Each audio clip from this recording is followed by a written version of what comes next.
Muy bien, vamos a comenzar martes del libro. Hoy es el capítulo 8 de la segunda temporada y voy a esperar a que se conecte la gente para poder saludarlos a todos y comenzar la presentación del texto de hoy. Análida Estrada está conectada, Yacita 21 también, Mi Ramírez 33, John rayita abajo Jairo 11, B rayita abajo Prada, Dani Osorio y Rangelben también se unieron, García Johans, Vivi Díaz Quijano también se unió, Raymond de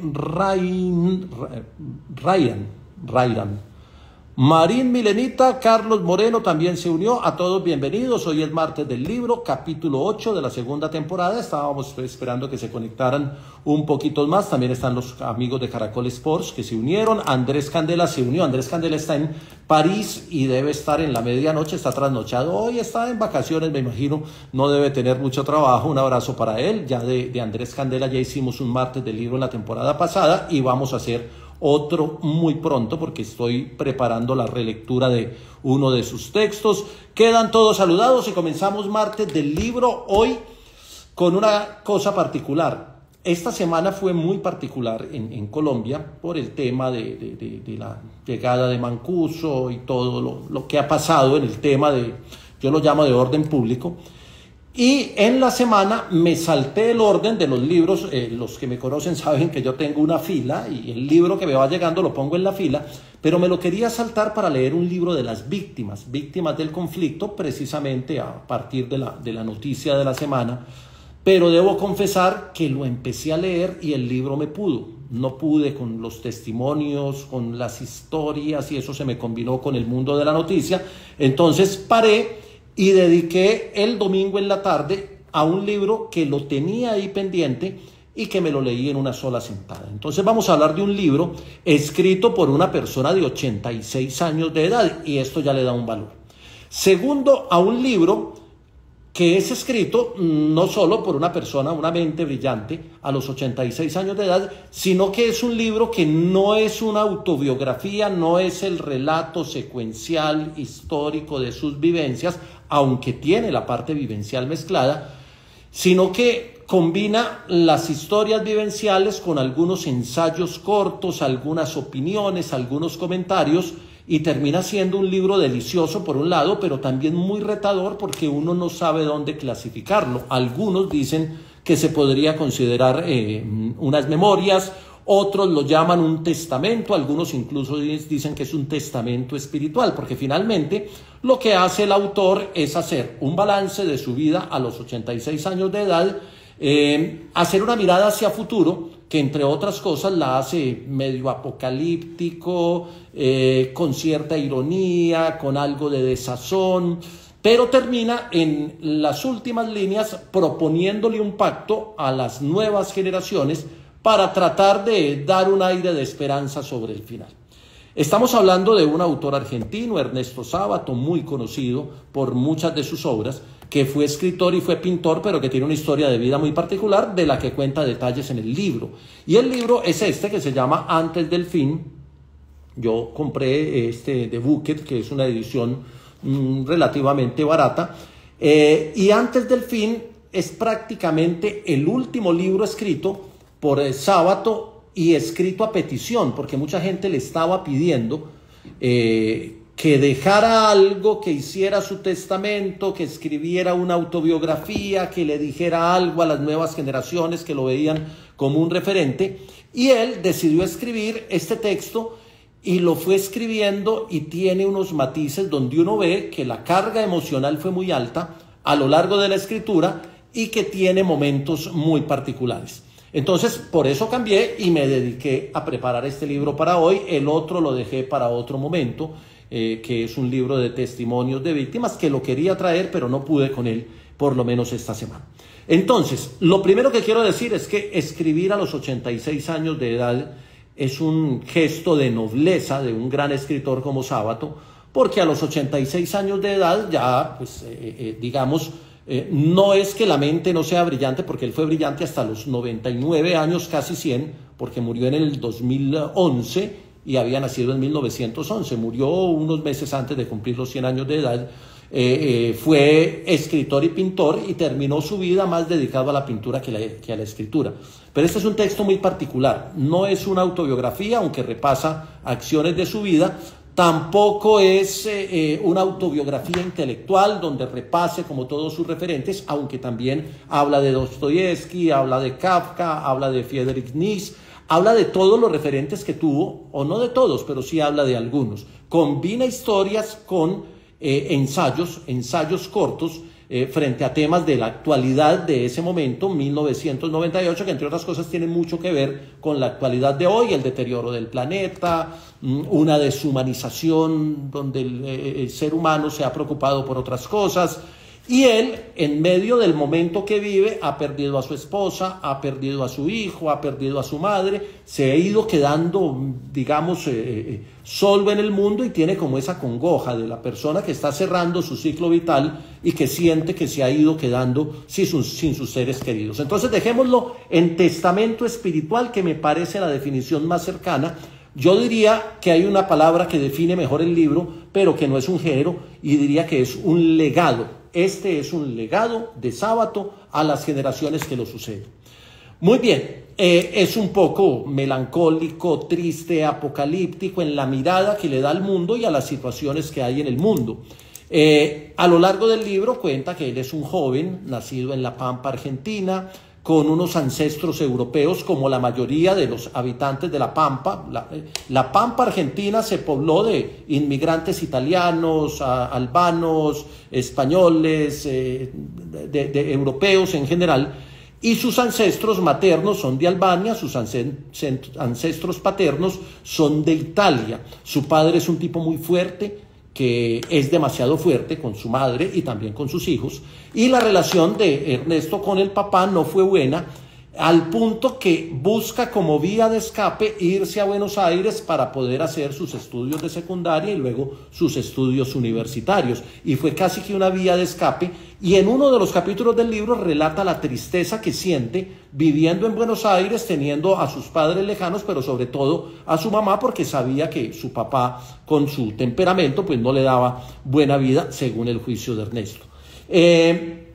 Trabaja en lo social, ayudando a las personas más necesitadas, a los desfavorecidos, a los trabajadores, a los humildes, y esto lo lleva a asumir a lo largo de su proceso formativo unas posiciones políticas cerca a la izquierda revolucionaria y también al anarquismo, de lo que habla mucho, porque finalmente es su posición política la que le va permitiendo salir al mundo, llegar a Europa en 1940, muy distinto a salir a Europa en esta época. En esa época era abrirse al mundo, viajar, cruzar el mar y llegar al viejo continente. Y esto también lo logró por la vía de los temas políticos, donde fue activista, y ustedes saben que Argentina tiene una historia violenta con el tema de las dictaduras y demás, y de las botas militares, y esto casi que por seguridad tiene que viajar a Francia.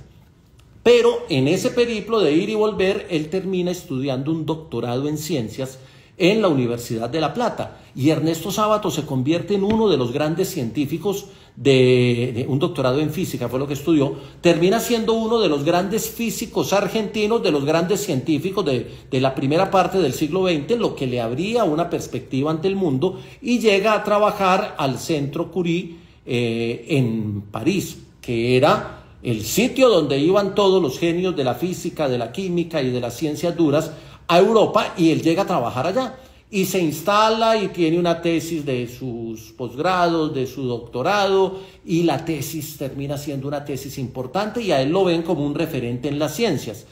Allá, estando en París, conoce a los surrealistas, esa parte también está escrita en el libro, y él empieza a cambiar la perspectiva de su vida y la perspectiva de su mirada ante el mundo, y recibe el llamado, que es bien particular. ¿Se acuerdan que hace unos días hablamos del libro del llamado? Él siente que hay un llamado que no se siente cómodo en las ciencias, no está a gusto, no lo disfruta, siendo un científico muy reconocido, y siente que lo está llamando el arte y que él es nacido para el arte. Y entonces toma la decisión, estando en París, de cambiarse de las ciencias a la literatura.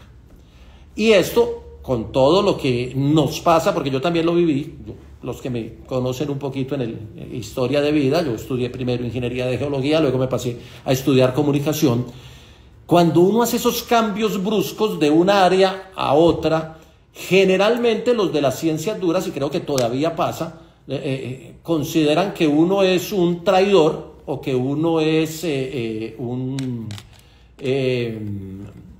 que uno es de poca valía porque decide irse a una área que para los de las ciencias duras son ciencias blandas y ellos sienten que las ciencias duras son superiores. No es la generalidad, pero pasa mucho. Entonces él abandona las ciencias, siente el llamado de la literatura y se quiere ir a escribir. Entonces se tiene que regresar a Argentina, tiene que cambiar su estilo de vida, se tiene que ir con su esposa y su hijo recién nacido a vivir nuevamente a La Pampa en una casa sin calefacción, sin las necesidades básicas. Cambia la comodidad de las ciencias duras por la incomodidad y la incertidumbre que siempre es el mundo del arte. Y ahí está todo ese relato contado en uno de los capítulos. Hace su primera novela. La primera novela es brillante, que es El túnel, que es rechazada en todas las editoriales argentinas y termina siendo elogiada por Albert Camus, que la lee en Francia y que la reconoce como una de las grandes obras del siglo XX. Y ese es el punto de quiebre, el que le da entrada al mundo de las artes, que le hayan reconocido la obra en otro país, no que se la hayan reconocido en su propio país. Sé que a muchos les pasa así, y si Candela todavía está conectado, seguramente creo que tiene algo ahí de relación con esa historia vivencial de Sábato. Bueno, esa es parte de la historia que cuenta. El libro tiene las siguientes partes, unas palabras preliminares donde él dice que va a dejar ese testimonio porque se lo pidieron, porque alguien le dijo que tenía que dejar algún legado a todos esos jóvenes que veían en él un referente. Entonces eso lo comenta y es un ensayo hermoso ese primer texto, el de palabras preliminares. Luego dice primeros tiempos y grandes decisiones, que es donde cuenta todo esto que acabo de contar. Luego la segunda parte se llama Quizás sea el fin, donde ya hace una serie de ensayos, ya va saliéndose de lo vivencial y empieza a hacer como una valoración del mundo en 1998 cuando él está escribiendo. Y recordemos que ese final de siglo llegó con el calentamiento global, con el abandono del planeta, con las luchas sociales, con las desigualdades. El caso de Argentina es muy particular. Bueno, ahí hay una cantidad de cosas en la historia de ese momento y por eso él dice quizás sea el fin. Es un capítulo apocalíptico, dramático, donde no le ve futuro al mundo a partir de ese momento. Luego en el tercer capítulo, El dolor rompe el tiempo, que es tal vez el capítulo de la tristeza, donde él reconoce públicamente en su texto que está llegando a su final, que su vida se está agotando, que su parte vivencial ya no es la misma y que hay una cantidad de ausencias de las que hablé al principio de este capítulo del martes del libro. Y luego hay un epílogo que es el pacto entre derrotados, porque él se considera un derrotado por el sistema, un derrotado por la humanidad, porque él siente que la humanidad está fracasando, pero ese epílogo que es el pacto entre derrotados es una invitación a la generación que lo sucede para que siga luchando y dando todas las batallas que él en algún momento quiso dar en lo social, en el arte, y es la invitación a que sigamos usando el arte como herramienta de batalla, que creo que era un tema que ya habíamos tocado también cuando hablamos de Mendoza, en otra de los martes del libro, cuando hablamos de uno de los textos de Mario Mendoza. En su vejez, y esa parte la toca ahí cuando está en uno de los capítulos que yo los llamo, entre comillas, apocalípticos, lo califico así, él cuenta que en su vejez él hizo parte de la comisión que investigó todos esos horrores de los desaparecidos de los 70s en su país, y él hace parte de esa comisión de la investigación y tiene, obviamente, que encontrar todas esas historias y ser parte de los que investigaron y encontraron una cantidad de atrocidades. Eso también le alimenta como la pesadumbre, es el estado emocional que tiene. Hay varios fragmentos que son muy interesantes. Ese capítulo del dolor rompe el tiempo, hay un fragmento donde yo digo, está escrito como desde el alma, pero desde el alma porriada, con una carga de negativismo, de desolación, de angustia, que si uno está emocionalmente bajito es mejor no leer ese capítulo, pero si uno llega, digamos, con la lectura o con la intención de leerlo sin dejarse agobiar tanto, es un buen capítulo para leer. Es una mente atormentada a los 86 años, ha perdido a su hijo, que era su único hijo, que ya ha fallecido, ha perdido a su esposa, que tuvo una enfermedad terminal y estuvo en estado vegetativo mucho tiempo. Entonces, además hace confesiones ahí, le confiesa la infidelidad con la esposa en uno de esos capítulos, casi que pidiéndole perdón por todo lo que él había hecho, como diciendo que él no merecía todo lo que ella había hecho por él. Ahí es la carga emocional tal vez más alta. Bueno, y toca otros temas a lo largo del texto que azotan a la humanidad, donde va dando luces en medio de las sombras. A ver si lo logro explicar. En medio de toda esa tragedia que va planteando, de esa oscuridad que hay en el planeta, él logra sacar una pequeña luz, que es ese pacto entre derrotados, como lo llama él. Es un hombre deprimido, pero que invita a ser positivo al final, y me parece que es bien interesante.